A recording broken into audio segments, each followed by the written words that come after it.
Well, good evening, YouTube, and welcome to another episode of the Albino RHino beer review. Today, the Rhino has this beer here in his hand that he picked up off the LCBO ordering website.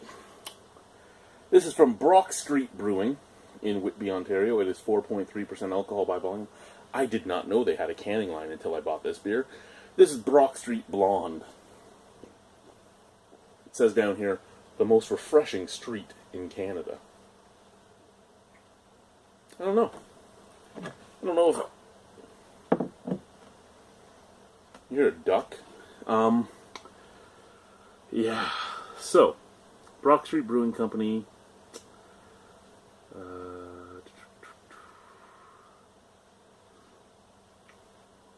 Who cares? Let's go over to this side. Okay. Our premium blonde is brewed using only 4 ingredients: water, barley, hops, and yeast. Pure, all-natural, small batch beer. There's tasting notes in here I'm not going to read. 4.3% alcohol, like I said. Over here it says proudly independent and Canadian owned. Brock Street is open daily for tours and samples.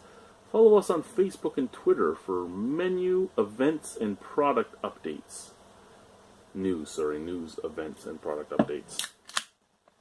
So, I've had a couple Brock Street beers. I've actually liked most of them. Now, Brock Street was the catalyst in something that we talked about years ago now, probably last year or the year before, and that was the Brock Street versus Brock Brewing Company war. One of them was first to market.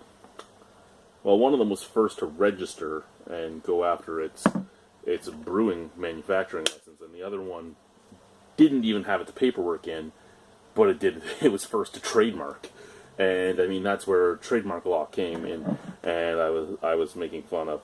However, the one that did not have its paperwork in first was still first to market, so 20 Valley Brewing kind of lost that. I mean, I don't know what would have happened. They probably still would have lost the whole fight in general. Trademark law is not my specialty, but in my eyes, if you were the first one to register the name, you were the first one to be granted a manufacturing license under the name, and you were first to market, you should get to keep the name over somebody that just trademarked the name. But that's me. Wow, that is unfiltered. That is the dirtiest blonde I've seen in a long time. I like dirty blondes. Actually, I like redheads better than dirty blondes, but I'm okay with dirty blondes. Bright white head was there. It's faded. Big snap, crackle, pop. Let's give her a sniff.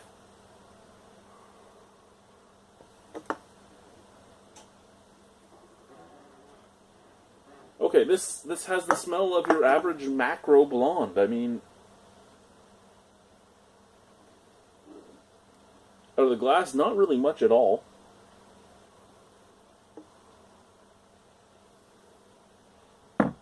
And out of the can, just kind of like straw, like straw, slightly sulfuric and slightly hoppy, but like almost like a Kronenberg hop extract scent. And no, I'm not saying that the guys at Brock Street are using hop extract. If the same brewer is there as when they first opened, I wouldn't expect them to be using hop extract at all. I'm just saying it has that type of smell. Okay? Okay? Fucking people. Cheers.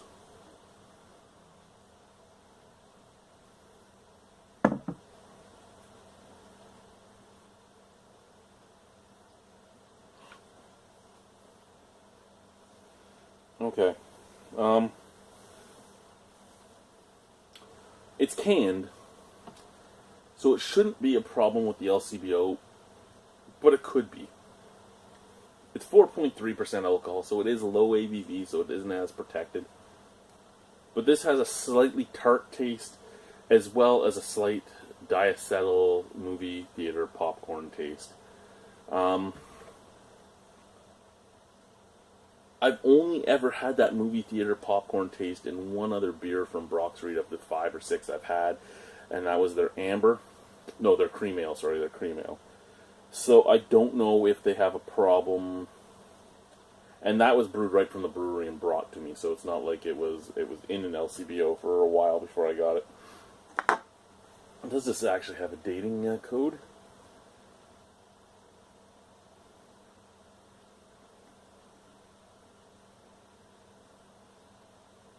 '16, 08-16. Produced.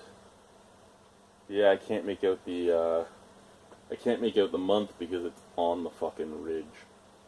Move your data over, guys.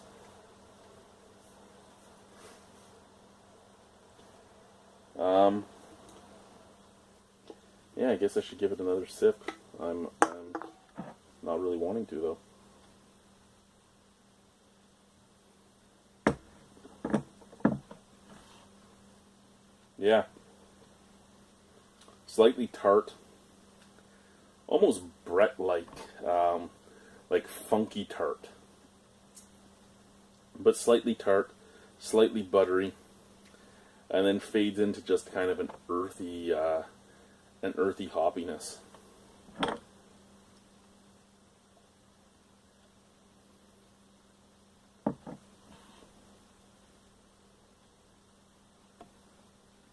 It's light-bodied. It's light carbonation. It's inoffensive even with the flaws. I don't think, and I like to blame the LCBO on this stuff, but I don't think this was the LCBO. It could have been, but I don't think it was. Maybe it was transportation to the LCBO. I don't know. Here's where I'll put this. As it stands right now, it's inoffensive even though it has some brewing faults. It's still better than some macro beers out there, but for the most part, if I'm looking for a blonde, I would go with a macro above this, because this does have the brewing faults, and this will be craft beer prices here. Out of 10, probably a straight up 5. There's nothing wrong with it other than the 2 brewing faults. It's not offensive or anything like that, but there's nothing really to make you want to drink it either, other than that there's nothing really wrong with it, other than the 2 brewing faults, but some people might not even pick them up.